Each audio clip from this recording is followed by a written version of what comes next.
All right, today we are diving deep into one of the biggest, most high-stakes stories playing out in tech right now. We're talking about Oracle, a legacy giant basically betting the entire company on a massive all-or-nothing pivot to AI.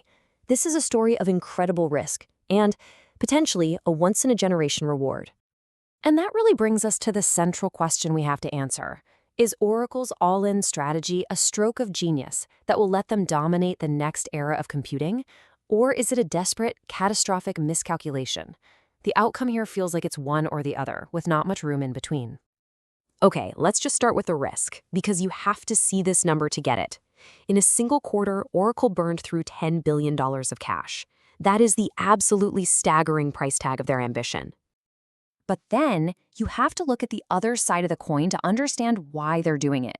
For all that cash going out, this number is what they're getting in return, over $500 billion in contracted future revenue. That's the largest backlog in the company's entire history, and it is the whole reason for this high-stakes bet. So to make sense of all this, here's our game plan. We're going to cover the $50 billion gamble itself, dig into the company's strengths and weaknesses, break down the numbers that really matter, figure out what it's worth, and then, yes, deliver our final verdict before looking at an alternative way to play this. So here's the core idea. Oracle is in the middle of a fundamental transformation. It's moving away from its old, comfortable, high-margin software business and diving headfirst into the incredibly expensive, cutthroat world of building AI cloud infrastructure. So the big question is, how can they possibly pull this off? Well, to figure out if this bet can actually work, we first need to understand the built-in advantages the company has, where its money comes from, and of course the massive risks it's taking on. The thing is, Oracle isn't starting from zero. It has a really powerful three-part competitive moat. First, its cloud pricing is brutally disruptive, especially for data-hungry AI clients. Second, its traditional software business is a cash cow, providing a stable, high-margin foundation to fund all this expansion. And third, that massive $28 billion acquisition of Cerner, now called Oracle Health, gives it a locked-in customer base in the gigantic healthcare industry. And this is so key, because once a hospital system is running on your platform, it is incredibly difficult and expensive for them to switch. That creates a very, very sticky revenue stream for years to come. And you can see this pivot is already having a huge effect. As of their last report, cloud services now make up exactly half of Oracle's entire business. So this isn't some far-off plan. The transformation has already hit a massive milestone. So this brings us to the core conflict, the bull versus bear debate. The bulls will tell you the strategy is a home run, and the proof is in that $500 billion backlog. The cash burn, that's just a temporary investment in future dominance. But the bears, they see a desperate, high-risk gamble. They're worried that if Oracle can't build out those data centers fast enough, or if a competitor starts a price war, the whole thing could just fall apart. And make no mistake, the risks are very real. First, there's just the sheer execution risk. Can you actually physically build $50 billion worth of data centers on schedule?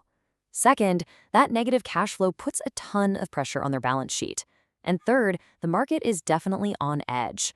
A recent revenue number came in just a little shy of estimates, and when you combine that with this massive spending forecast, it was enough to really spook investors.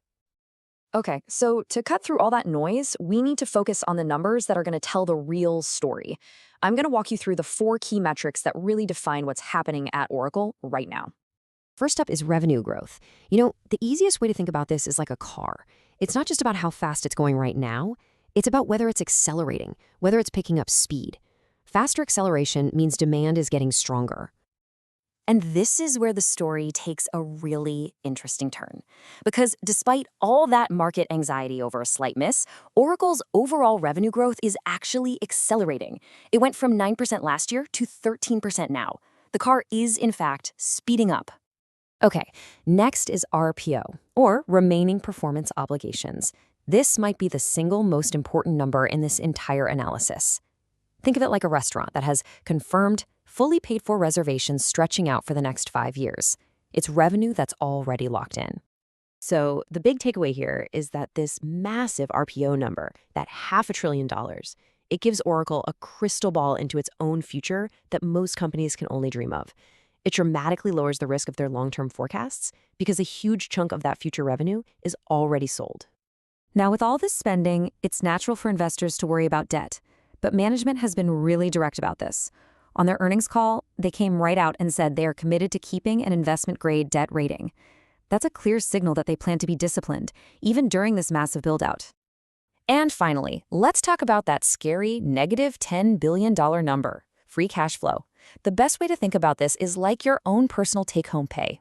It's the cash that's left over after all your essential bills are paid. And this is really the whole point. That negative cash flow isn't because the business is failing. It is a direct, and you could argue necessary, consequence of spending billions on the new data centers they need to actually service that $500 billion in contracts. It is the cost of turning that backlog into real money. Okay, so putting all that together, what is Oracle actually worth today? Let's get into the valuation, see what the analysts are saying, and pinpoint the single biggest threat that could derail this whole plan. You know, this chart tells the whole story of the debate. Analyst price targets for the next year are all over the place, from a low of $175 all the way up to $400. That huge range tells you everything you need to know.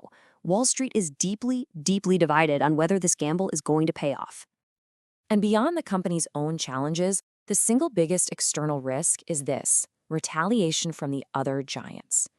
If Amazon, Microsoft, and Google decide they've had enough and they start a price war matching Oracle's low costs, well, a huge piece of Oracle's competitive advantage could just vanish overnight.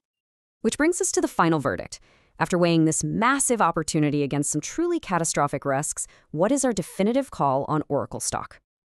Our recommendation is a buy. And look, while the execution risks are absolutely significant, we believe the sheer scale of that contracted revenue backlog provides unique, compelling argument that the potential reward here simply outweighs the risk. And we are setting our 12-month target price at $293 a share. This aligns with the analyst consensus, and we feel it strikes the right balance between the enormous long-term potential that the backlog shows us and the very real short-term uncertainty from the massive spending plan. So, let's just boil this entire deep dive down to its core. The single strongest reason to buy is that historic $500 billion revenue backlog. It gives the company a level of future visibility that's almost unheard of. The single biggest risk against it is simply pulling it off, the execution of that $50 billion buildout. It's an operational challenge on a monumental scale. Now, for any investors out there who hear all this and think Oracle's risk profile is just a bit too high, there are other ways to invest in this space. So, let's look at the alternative play. You could just turn to the established giants. Amazon Web Services is the market leader. It's a more defensive, more stable, probably lower growth option. And Microsoft's Azure offers a super powerful alternative, especially for companies that are already living in the Microsoft software world. They give you exposure to the exact same AI trend, just with a different risk profile. So we'll leave you with this final question.